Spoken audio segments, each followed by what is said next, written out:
Attention, the following footage is intended for comedic purposes only. Never try anything similar to this at home, even though it's just plastic figures, but still, come on, don't be stupid.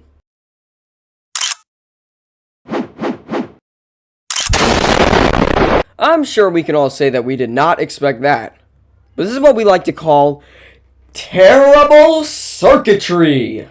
Greetings, ladies and gentlemen. Today I will perform an educational presentation regarding common breadboard circuitry and how it is important to our society as a whole. So let's not waste any time. We have a lot to cover in the short time that I have you in. Let's start off with an example task. Let's say, how about that one Hollywood trope of missile firing? This circuit shall have these certain checkpoints. 1. It must have 4 switches, 1 for the president and 3 other high-ranking government officials. 2. A 5-digit key code that must be enabled for the circuit to work. This will work in the manner of binary, as I am a 15-year-old high school sophomore and not a NASA employee. Please do not at me about that. 3. The requirements to launch said missile will be if the president and at least one official have entered their button, while also assuring the key code has been entered. Finally, it must be finished using 2 LED lights, 1 red to symbolize deactivation and 1 green for activation. Now I know what you're all thinking. What the hell am I supposed to do? Hey, chill, I'll tell you. Ladies and gentlemen of judgment, may I present to you my solution to this. Behold! This breadboard may look extremely complicated in some areas, but I'm certain by the time you are finished with me, you will understand the solution I have offered to the table. Let us start with a bit of education regarding these things on the breadboard.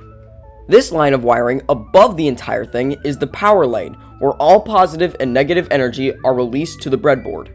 Now, if you've got a smart eye, you may notice that we have a 9-volt battery here, which can cause some major issues if not all of your components are 9V compatible. We can easily fix this, however, with this contraption here, using these 2 resistors to lower the current used within this entire circuit. To be honest, you can find that every wire colored red has something to do with power flow and energy usage. Most wires will actually be colored in a specific way for such a purpose because I am smart. I think, at least. Maybe? I don't know. Anyways, the switches over to the right side of the circuit are what my keypad's controls are. We use the binary code of 1, 0, 0, 1, 0 as the prophetic being of divine right, which it works with this AND gate to Whoa! I completely forgot to educate my audience of gates. Please do excuse me for such an unprofessional move right there. Okay, so we have 6 specific gates to talk about. First, the NOT gate. It inverts power from either positive to negative or vice versa. Next, the AND gate. It only passes power through if all entry ports are powered. Alongside the AND gate, we also have a NAND gate, which does the exact opposite of an AND gate.